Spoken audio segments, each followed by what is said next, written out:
So, in a day where it's so easy to text people and it's so easy to just communicate and just connect, we sometimes forget that it's actually just as important to maintain boundaries with people.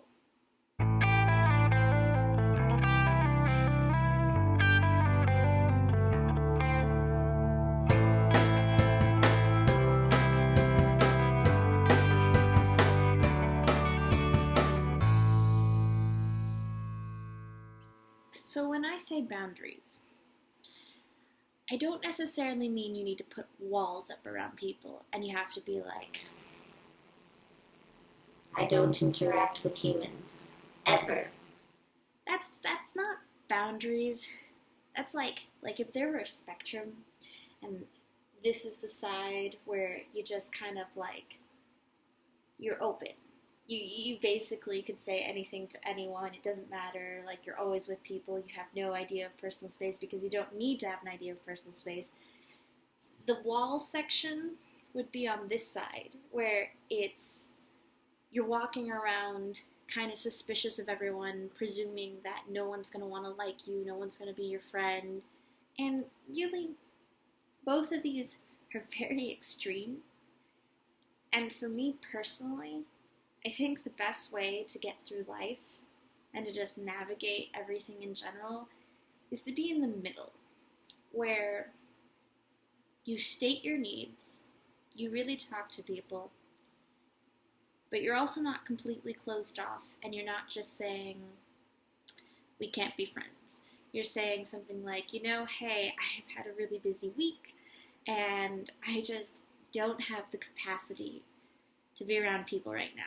See, that's more of what I think of when I think of boundaries. And the word itself, I know, can cause fear because you think boundaries, you think overstepping bounds, you think crazy stuff probably, but really, boundaries are just guidelines. Guidelines that could become rules depending on the person, but just simply put, ways of keeping yourself in balance and keeping your relationships in check without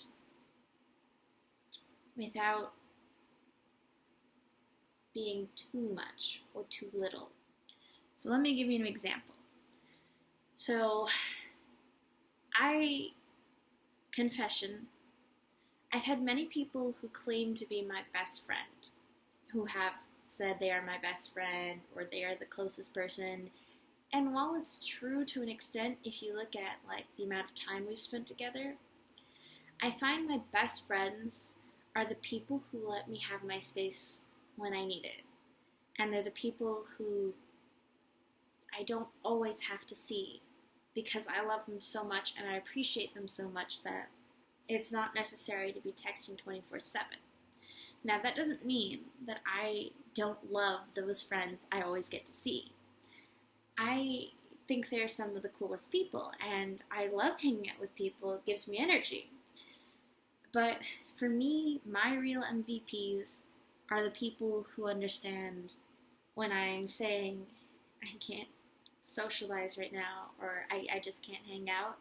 They know it's just maybe I've had a ridiculously long week and I just can't even. So, why put up boundaries in the first place? Well, one, putting up boundaries kind of keeps you safe from people who are toxic, who are abusive and manipulative and all that stuff. Now, I am not a psychologist, and I am not a counselor, and I am not a therapist. However, I've had a fair share of interaction with people who are not necessarily the best for me, who kind of drain me of my energy and all this stuff after a long period of time, and friends are not supposed to do that. You're not supposed to be your caretaker for your friends. You're kind of actually supposed to be equals.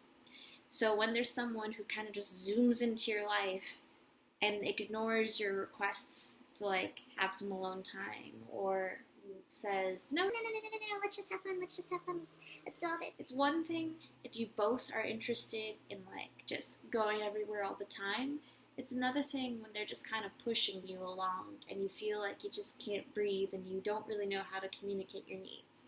That's when it's really necessary to say something like, no, I can't hang out tonight. Because even if you technically have the capacity to hang out, and even if you're not at your worst and you're not as exhausted as you could be, everybody needs a break. Everybody needs alone time. Introverts, extroverts, it doesn't matter. We all need breathing space.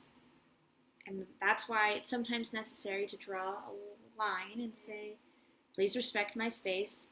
I need some alone time. So another reason, other than because just going back to the previous topic, people who aren't the best for you, kind of want to take advantage of you, they really have a tendency to be interested in short-term relationships.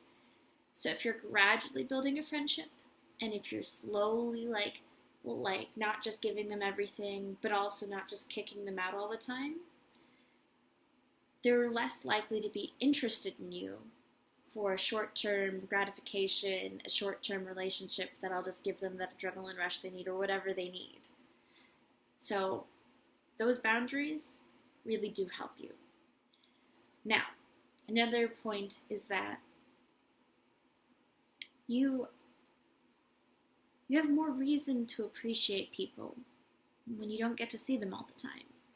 When you don't feel like you have to see them all the time, and when it's less of a, oh, I'm best friends with this person, or oh, I've declared myself to be close friends with this person, so I should see them every single day. Now, I am talking in this video specifically about close friendships and close relationships. But this applies to anyone in any sort of situation. When you don't get to see someone all the time, that means that the second you actually get to hug them or the second you get to greet them again for the first time in 5 days, it really means something. It wasn't just oh, let's give you a hug. It's a, do you know how long it's been since I've seen you? And like 5 days may not seem like a long time, but 5 days today, in today's standards, is a long time. So, by putting up some boundaries, by putting up some lines and fences, not walls, just fences, you kind of get to say, you get to have a new appreciation for that person. And then you really actually get to see them because you don't get to see them all the time. So the final thing I have is that when you can be assertive in regards to your boundaries and in regards to what you'll talk about and all those things, it just becomes easier to talk to people in general. You can have more serious conversations, you can be more real, more genuine, more authentic, and just, it gets easier to communicate your needs when you can say to someone, I don't really feel comfortable answering that question, or I would love to hang out, but I have so much homework, or I've had a really rough day, so could we maybe get dinner next week? When you can do all of those, and not even all of those, when you can just start doing that, it just gets easier to live and to breathe and just be around people. And then, at least for me, the idea of boundaries, it used to be a scary thing. I didn't like that idea because I felt like it was shields up, walls up, can't talk to anyone. But that's the thing. They're fences, they're gates, they're lines in the sand that people want you to respect.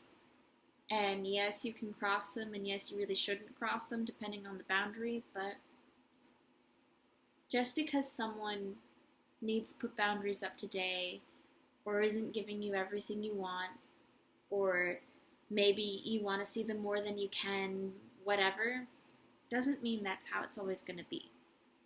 And if you slowly move boundary lines, and if you slowly get to know that person and just build a relationship over time, it will be wonderful. And